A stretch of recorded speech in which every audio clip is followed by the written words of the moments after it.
बिस्मिल्लाहिर्रहमानिर्रहीम। अस्सलाम वालेकुम। हमारे चैनल में खुश आमदीद। नामहरम कभी दोस्त नहीं होता, ना ही कभी वो आपका खैर ख्वाह होता है। नामहरम हमेशा नामहरम ही रहता है और कितने ही मोहब्बत और अपनायत सिखाएं बाप और भाई के घर में ही महफूज रहती हैं, मगर ना बाकी दुनिया के लोग इनके लिए भेड़िए की मांद होते हैं, जो मौका पाते ही अपनी हवस पूरी कर जाते हैं। एक लड़की को कभी भी किसी नामहरम पर भरोसा नहीं करना चाहिए। इस पर इतना इंसार नहीं करना चाहिए कि वो फिर हमारे जिस्म पर अपना हक समझने लगे। इसे अपनी मर्जी से जब चाहे जैसे चाहे इस्तेमाल में लाएं। इज्जत बहुत कीमती शय है, एक बार चली जाए तो वापस नहीं मिलती। मगर मैं वो बदनसीब लड़की थी जो अपनी इज्जत की हिफाजत ना कर सकी, खुद को भेड़िए के शिकंजे में जाने से ना बचा सकती। मेरी रूह का हर हिस्सा तक लेकर मुब्तला था। मेरी हालत दिन ब दिन बिगड़ती जा रही थी। यकीन नहीं आ रहा था कि किसी ने मेरी राय का फ़ायदा उठाया। कौन था जो इस हाल में ना मैं कंवारी हामला हो चुकी थी और मुझे इस बात का इल्म नहीं था। मेरे पेट के पलने वाले बच्चे का बाप कौन है? इस सितम के बाद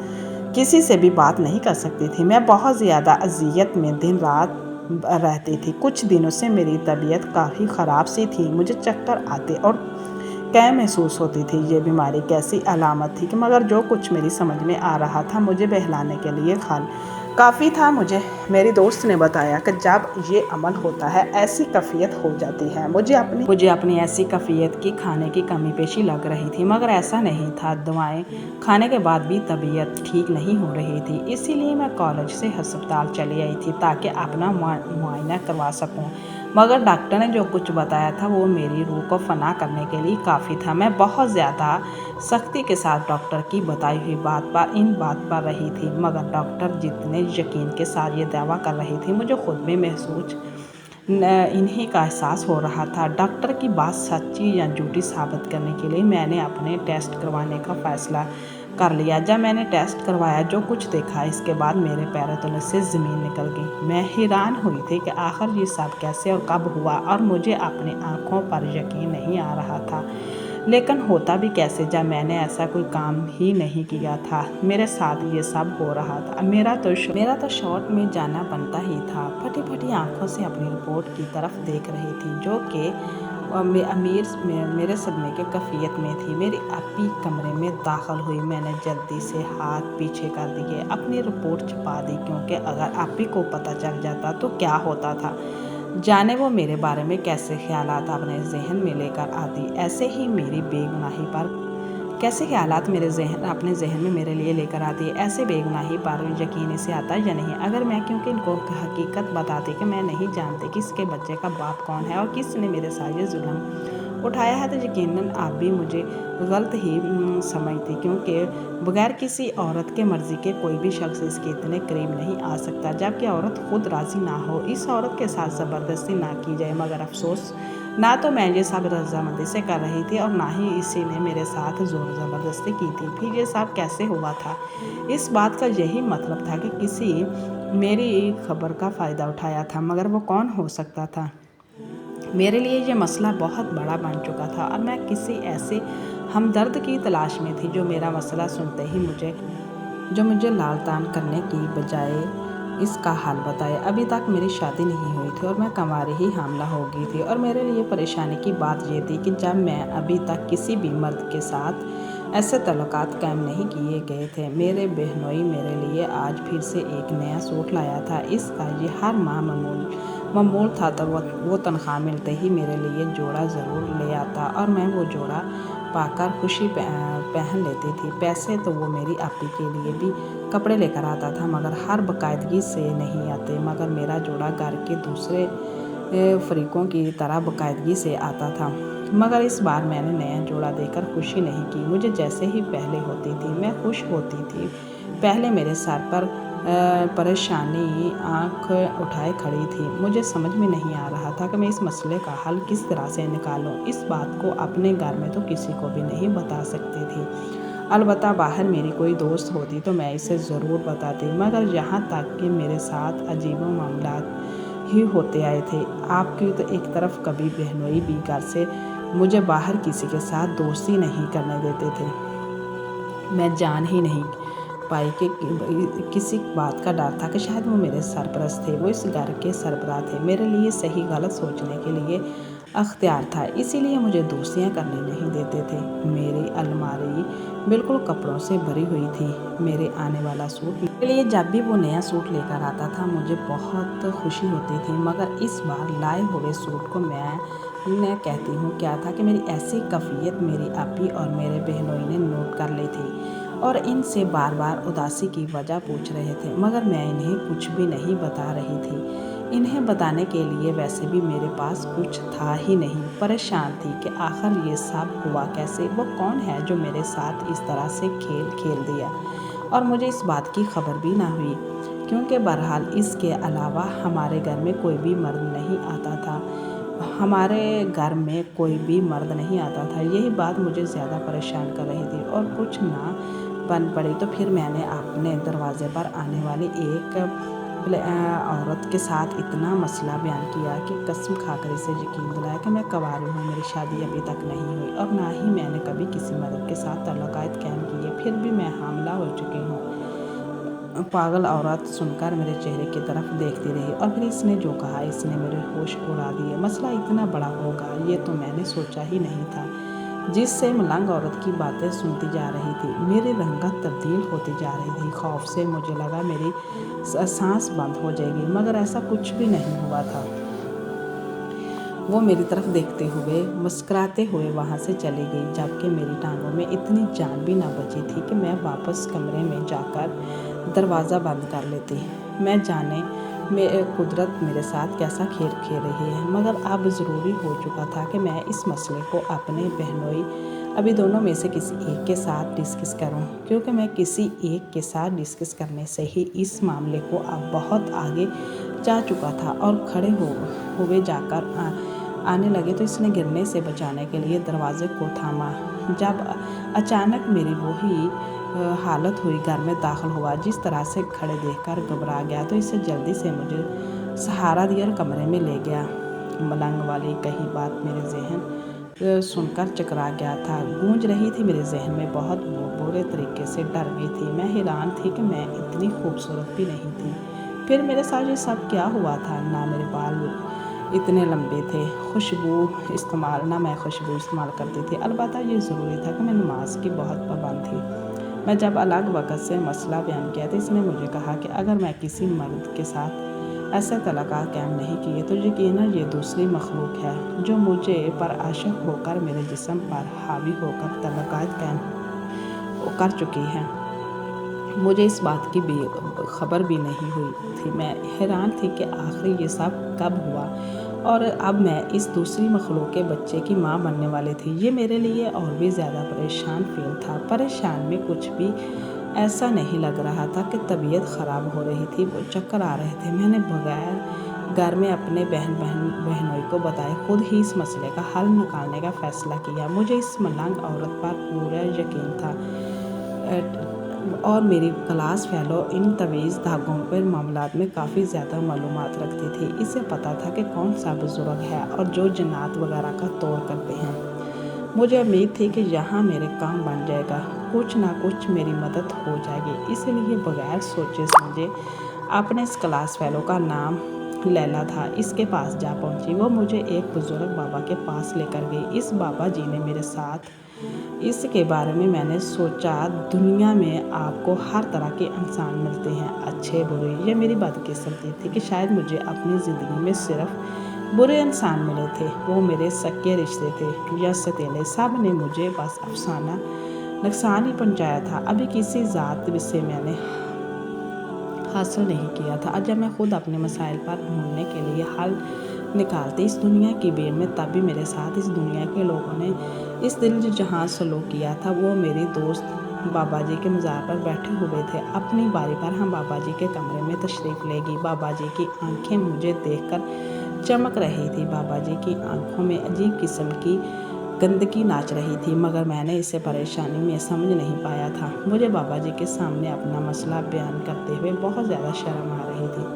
مگر میری مجبوری یہ تھی کہ مجھے انہیں مسئلہ بتانا، اس کا کوئی نہ کوئی حل ضرور نکالنا تھا، ورنہ میری زندگی تباہ و برباد ہو جاتی اور میں معاشرے میں کسی کو منہ دکھانے کے لائق بھی نہ رہتی۔ मुझे क्या मालूम था कि मेरे बेड़ों की इस वादी में उतर रही हूँ जिससे बच निकलना मेरे लिए नामुमकिन हो जाएगा।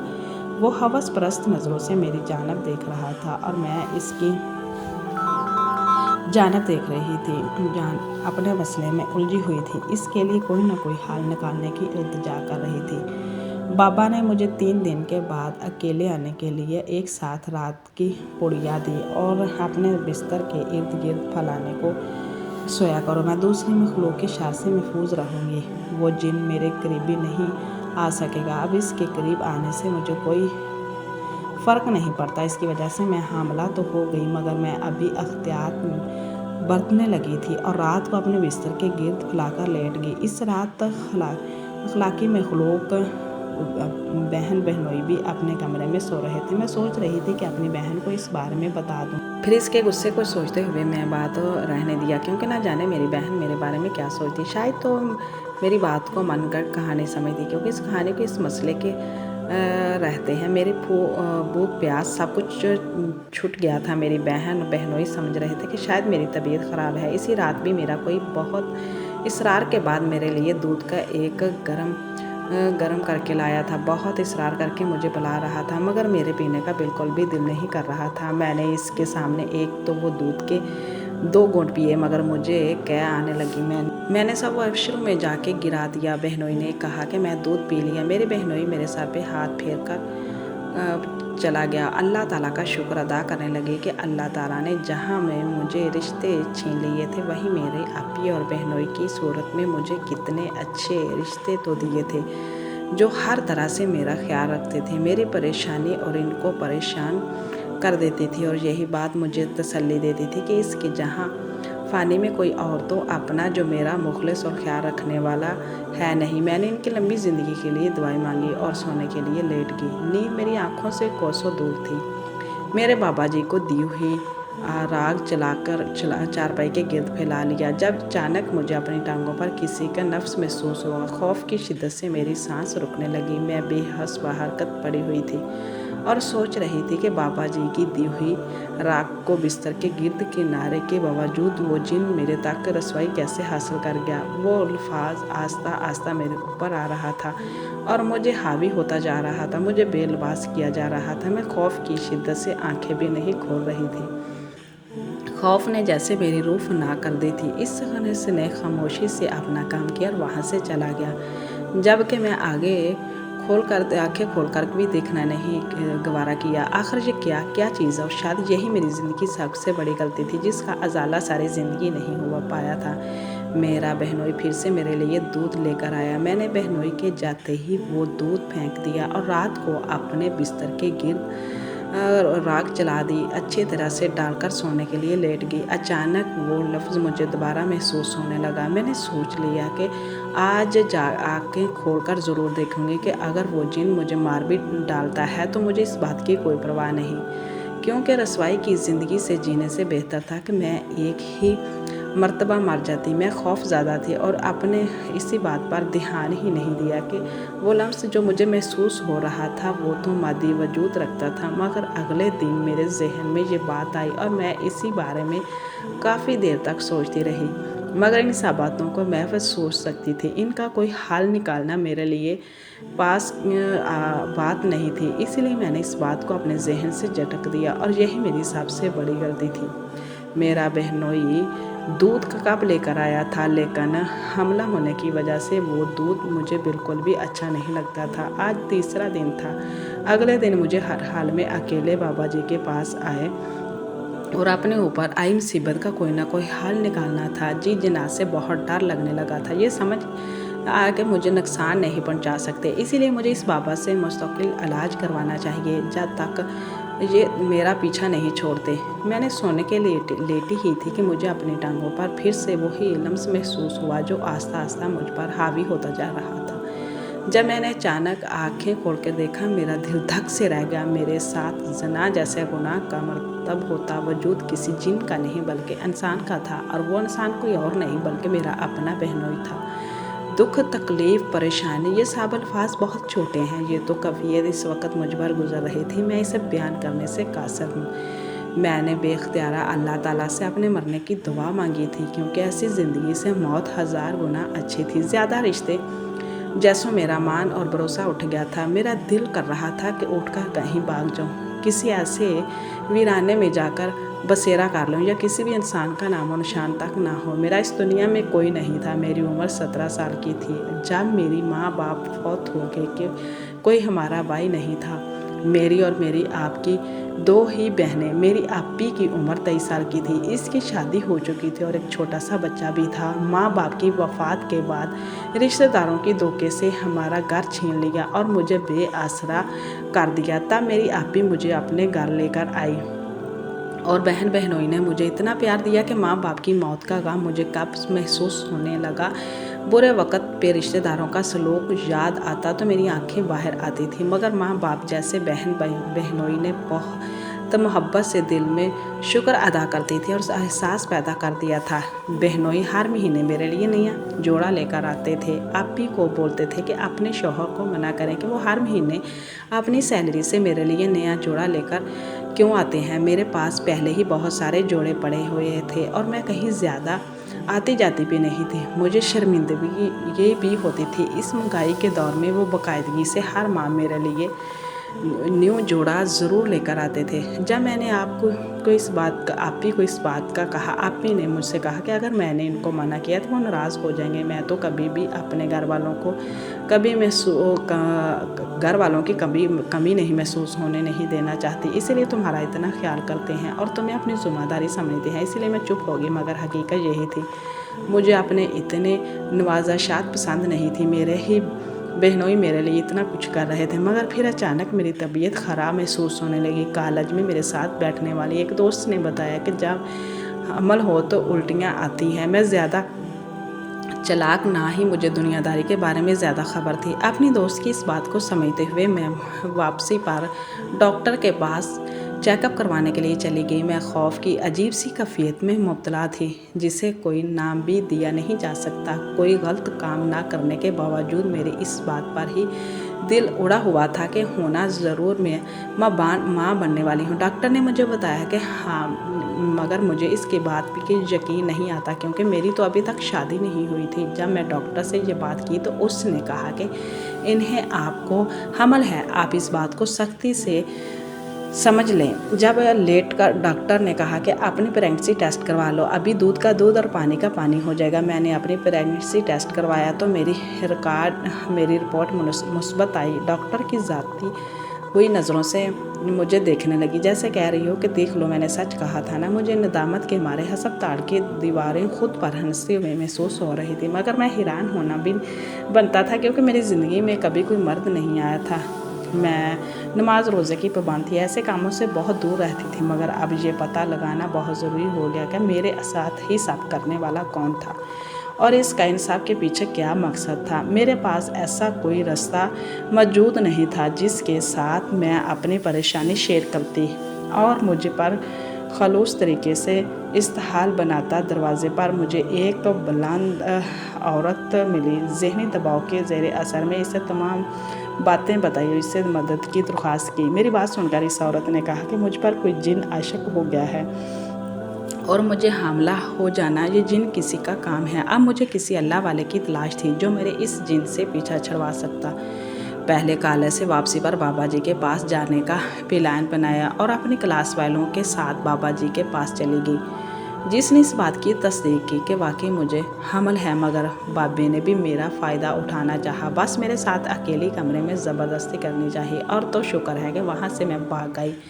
और इस वाक़े के बाद मैं इससे बाबा का हुलिया देख चुकी थी। मैं जो पहले ही दुखी थी अब बहुत दुखी हो गई थी। समझ नहीं आ रहा था कि क्या करूं क्या ना। इसको अगला ही मुझसे गलती पर गलती हुई जा रही थी। लेकिन जब मुझे पता चला कि मेरा मुजरम कौन है, मेरे साथ मेरा बहुत ही बुरा दिन था। मैं जैसे ही अपने भाई की तरफ समझा था, इसे दुनिया में मेरे बच जाने वाले वाहिद रिश्ते यानी मेरा आपी का शौहर था, मेरा बहनोई, जिसने मुझे इस हाल में पहुंचाया था। हमेशा यही कहावत सुनने में आई है कि टाइम डाइन भी साथ घर छोड़कर وار کرتی ہے، لیکن میرے بہنوئی نے کہا اب نہیں کرنے۔ وار کیا کیا تھا؟ میرے اعتماد کا خون کیا تھا۔ میری کھوئی ہوئی آنکھیں دیکھ کر وہی وہاں سے بھاگ گیا، ایک دم سے وہاں سے بھاگ گیا۔ یہی لگ رہا تھا کہ اسے کہیں شور مچا دیا تو اس کی بیوی نہ دیکھ لے، اس کا رونا روپ سب کے سامنے نہ آ جاتا۔ صدمے کی کیفیت میں تھی، سمجھ نہیں آ رہا تھا میں کیا کروں، کہاں جاؤں۔ آپ ہی کو سچ بتاؤں، بات ہو گئی تو ان کا گھر ٹوٹ جاتا۔ آپ بھی مجھ سے بہت محبت کرتی تھی، میں جانتی تھی کہ آپ ہی یہ سب برداشت نہیں کر پائے گی۔ ہم دونوں بہنوئی کا کوئی دوسرا ٹھکانہ بھی نہیں تھا۔ بہنوئی نے بھی اتنے سال اپنے پاس رکھنے کا حق وصول کر لیا تھا۔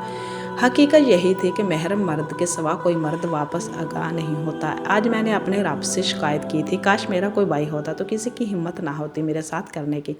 میں نے سوچ لیا تھا کہ میں خاموشی اختیار کروں گی۔ صرف اپنی آپی کی وجہ سے میں چپ چاپ اپنا بچہ ضائع کروا دیا اور جاب شروع کر دی۔ آخر مجھے سرکاری اسکول میں میم ٹیچر کی جاب مل گئی تھی، جو دوسرے شہر میں تھی۔ آپ ہی کے بند یہ باوجود میں دوسرے شہر میں رہنا مناسب سمجھا اور ہاسٹل میں رہنے لگی۔ بس آپ ہی سے فون پر رابطہ کیا تھا۔ ایک آپ ہی میرے پاس آئی اور بہت اداس تھی۔ وہ بالکل کمزور ہو گئی تھی، ایسا لگ رہا تھا کوئی چیز انہیں کھائے جا رہی ہے، چاٹ رہی ہے۔ ابھی میرے سامنے ہاتھ جوڑ کر کھڑی ہوگی، کہنے لگی کہ مجھے سچائی معلوم ہو گئی ہے، مجھے معاف کر دو، میں تمہاری مجرم ہوں، اپنے شوہر اور آپ پر نظر نہ رکھ سکی اور تمہارے ساتھ تم اس ظلم زیادتی میں چپ چاپ برداشت کرتی رہی، صرف میری خاطر۔ اب میں اس کا گھر چھوڑ کر آ گئی ہوں۔ اس الفاظ میں مزید اس کے ساتھ بھی رہ سکتی تھی جس نے میری بہن کے ساتھ برا کیا تھا۔ اس گھٹیا شخص کا ہر ماہ تمہیں نیا جوڑا دینا، آپ ہی کو اب دکھانا کہ میں تمہاری بہن کا کتنا خیال رکھتا ہوں، مجھے تحفے دینا تاکہ میرا شک اس پر نہ جائے، اور یہ دکھاوا ہمارے گھر کی چابیاں، ہمارے جس رشتہ دار نے ہمارے گھر پر قبضہ کیا تھا، مرنے سے پہلے اس کے ضمیر نے اسے ملامت کرنا اور میرے پاس آیا۔ اس نے مجھے گھر کی چابیاں واپس کی ہیں اور کہا کہ ہم دونوں بہنوں کو میں تمہاری